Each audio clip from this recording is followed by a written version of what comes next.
देश के राष्ट्रपति जो कानून के, जो पूरे संविधान के कस्टोडियन हैं, सभी राजनीतिक दलों से और सभी संस्थाओं से जो ऊपर हैं, उस संस्था पर भी राजनीतिक, उनको भी चुनावों में घसीटने का, उन पर बहुत निचले स्तर का वार करने का एक कोशिश किया है। मैं राजस्थान के मुख्यमंत्री अशोक गहलोत जी का उस बयान का मैं जिक्र कर रहा हूं, जिस बयान में खुद एक संविधान के पद पर बैठे हुए एक प्रदेश के मुख्यमंत्री इस देश के राष्ट्रपति जी को लेकर एक गलत बयानी कर रहे हैं। हमें इससे बहुत पीड़ा हुआ है, इस बात को लेकर दुख है और इसकी हम कड़ी शब्दों में निंदा करते हैं। राष्ट्रपति जी को, देश के राष्ट्रपति जी के, हमारे जब यूपीए सरकार थी और हमारे सरकार आने के बाद भी हम में से किसी ने उस समय के राष्ट्रपति जी पर हमने कभी भी एक भी हमने टिप्पणी नहीं किया था। इसलिए नहीं किया था क्योंकि वो सर्वोच्च पद है देश में और उस पद का गरिमा है। उसको इस प्रकार के राजनीति में लाने का ये केवल और केवल कांग्रेस की संस्कृति और उनकी ओछी संस्कृति को दर्शाती है। और हम मांग करते हैं कांग्रेस पार्टी से, अशोक गहलोत से, राहुल गांधी से इस बात की माफी मांगे, क्योंकि अशोक गहलोत जी ने कहा कि राष्ट्रपति कोविंद जी इसलिए राष्ट्रपति बनाए गए क्योंकि वो दलित समाज से आते हैं। क्या यह उचित है? क्या सभी समुदायों का सामाजिक सशक्तिकरण करना, क्या कांग्रेस इसके विरोध में है? खुले आकर बोले। राजनीति में बहुत सारे बयान देते हैं, लेकिन इस प्रकार राष्ट्रपति जी का नाम लेना, उनके एक तरह से अपमान करना, यह बर्दाश्त से बाहर है।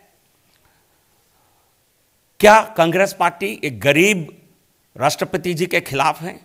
एक गरीब तबके से आने वाले, एक दलित समाज से आने वाले, एक काबिल व्यक्ति के रूप में जाने वाले, एक ज्ञानी राष्ट्रपति होने के बावजूद क्या आप केवल और केवल उन पर समाज का नाम लेकर के पूरे समाज को और देश को आप एक तरह से जलील करने की कोशिश कर रहे हैं? यह बहुत ही निचली हरकत है। हम इसकी कड़ी शब्दों में निंदा करते हैं। आज हम इलेक्शन कमीशन से, चुनावी आयोग से हम अपील करते हैं, उनसे आग्रह करते हैं कि देश के सर्वोच्च संवैधानिक पद पर बैठने वाले देश के राष्ट्रपति पर इस प्रकार के बयान करने के लिए इसके स्वतंत्र वो खुद इसकी संज्ञान में लें और अशोक गहलोत को नोटिस दें, उनको माफी मांगने का उन पर दबाव बनाएं और देश के किसी और नेता देश के राष्ट्रपति के खिलाफ इस प्रकार के राजनीतिक बयान न करें। इस प्रकार उनका सम्मान को कष्ट देने वाले इस प्रकार का काम न करें। इस प्रकार संविधान को, चुनाव आयोग को खुद संज्ञान में लेकर कहना चाहिए, क्योंकि किसी एक राजनीतिक दल से कोई ताल्लुकात नहीं है राष्ट्रपति जी का ऑफिस का। इसलिए हम उम्मीद करते हैं जो कानूनी संस्था है, खुद चुनाव आयोग खुद एक संवैधानिक संस्था है और संविधान की रक्षा करने वाले राष्ट्रपति पर इस प्रकार का बयान कोई करता है, उसकी घोर निंदा इलेक्शन कमीशन को खुद करनी चाहिए और उनकी रक्षा और उनके सम्मान की चिंता इलेक्शन कमीशन को करनी चाहिए। मैं आपको कुछ बयान सुनाना चाहता हूं। इसी श्रेणी में कुछ और बयान आते हैं। पहले राहुल गांधी ने एक चुनावी सभा में महाराष्ट्र में क्या कहा, सुनिए। देश के प्रधानमंत्री जो गरीब तबके से आते हैं, जो पिछड़े वर्ग से आते हैं, जैसा आप राष्ट्रपति जी का नाम पर भी किस प्रकार की उन्होंने गलत बयानी की, मैंने उसका उदाहरण बताया। और देश के गरीब तबके से आने वाले प्रधानमंत्री, देश के एक पिछड़े वर्ग से आने वाले प्रधानमंत्री को लेकर क्यों आपको इतनी दर्द क्यों होती है? क्या कांग्रेस पार्टी सभी दलित, सभी पिछड़े, सभी गरीब राजनेता को क्या इस प्रकार जलील करके केवल हमारे परिवार ही राज कर सकती है, हम जिनको चुनेंगे वही राज कर सकते हैं, वही पदों पर बैठ सकते हैं? क्या इस प्रकार का सोच है? क्या देश की जनता यह नहीं समझ रही है? दलित विरोधी, गरीब विरोधी, पिछड़ा विरोधी, इस प्रकार का जो मानसिकता रखने वाली कांग्रेस पार्टी को देश की जनता उनको अपने वोट के जरिए आपको सबक सिखाएंगे। मैं राहुल गांधी से पूछना चाहता हूं, ऐसे ही बयान देकर के मणिशंकर अय्यर जी को आपको पार्टी से उनको निकालना पड़ा। उन्होंने क्या कहा? उन्होंने कहा कि ये पूरे मोदी जी हैं, ये नीच जाति के हैं, नीच समाज के हैं। उन्होंने कहा नीच, आप कह रहे हैं चोर। तो मतलब आपकी भाषा में कोई अंतर नहीं है। आप राहुल गांधी आज मणिशंकर अय्यर की तरह बयान दे रहे हैं।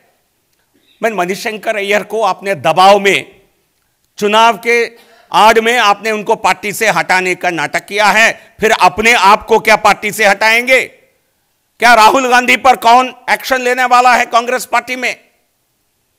कभी नीच कहना, कभी चोर कहना, इस प्रकार की भाषा का प्रयोग से साफ पता चलता है कांग्रेस पार्टी नफरत करती है, एक समाज से नफरत करती है, गरीबों से नफरत करती है, इस प्रकार पिछड़े वर्ग से आए हुए नेताओं से नफरत करती है, दलित समाज से आने वाले लोगों से नफरत करती है, और केवल एक तुष्टीकरण की राजनीति करके अपनी संतुष्टि को जताना चाहती है। कांग्रेस पार्टी और उनके तथाकथित महामिलावट गठबंधन के जो बाकी घटक दल, इन सब का एक ही प्रकार की सोच है। सबके सब जिस प्रकार की बयानी मैंने अभी बताया, मोदी जी पर वार करना, जाति के नाम पर उन पर वार करना, राष्ट्रपति जी को भी इस चुनाव में उनकी जाति के नाम पर टिप्पणियां करना, बयानी करना, और तुष्टीकरण की राजनीति करना।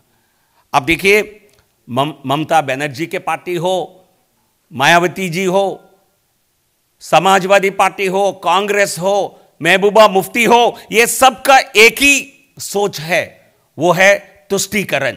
किसी न किसी प्रकार एक मुस्लिम तुष्टीकरण करके हम चुनाव में आगे बढ़ें। मैं उनसे कहना चाहता हूं, क्या इस प्रकार पोलराइजेशन किसी और कम्युनिटी करने लगी तो क्या हाल होगा आपका? क्या यह देश के और कानून के विरोध नहीं है आप जो कर रहे हैं? क्या आप अपने आप इस प्रकार चुनाव में अपने गड्ढे खोद रहे हैं?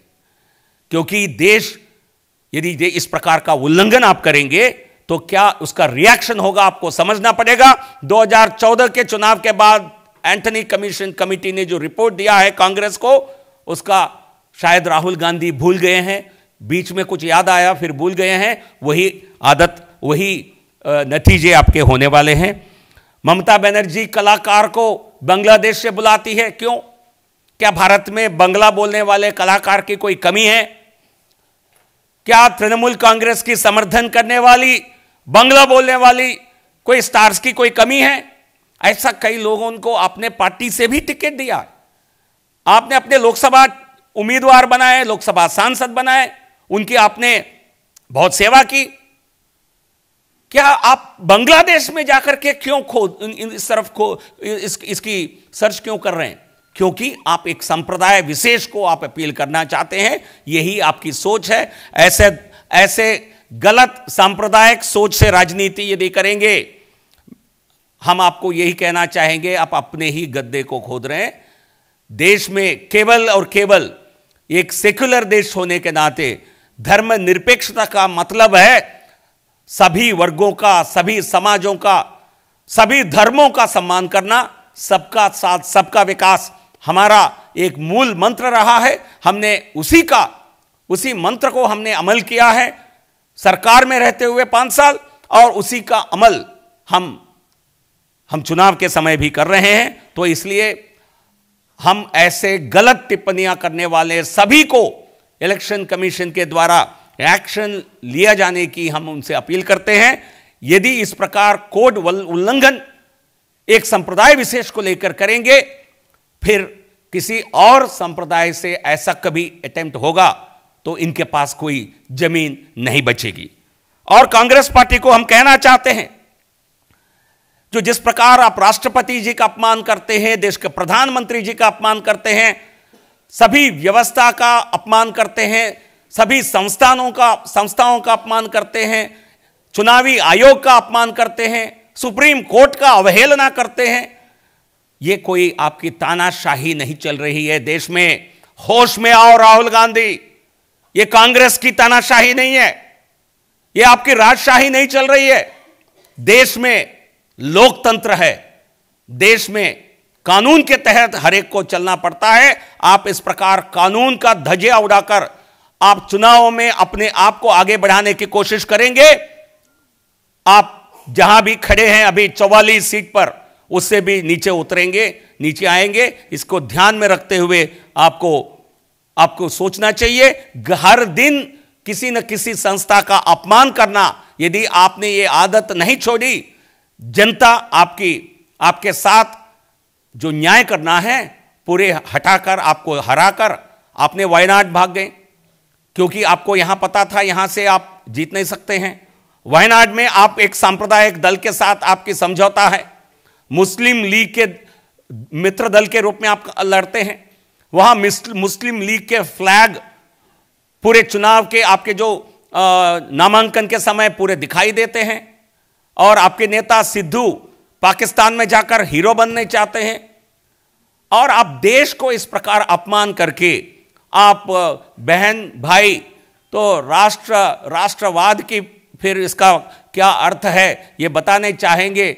लोग आपसे उल्टा यही पूछेंगे, ये भारत की बर्बादी के साथ खड़े होने वाले, एक सांप्रदायिक दल के साथ खड़े होने वाले, धर्म के नाम पर वोट बटोरने वाले राष्ट्रपति जी, प्रधानमंत्री जी की सामाजिक आधार पर उनका अवहेलना करने वाले कांग्रेस पार्टी के साथ क्या करना चाहिए, ये देश की जनता बखूबी समझती है।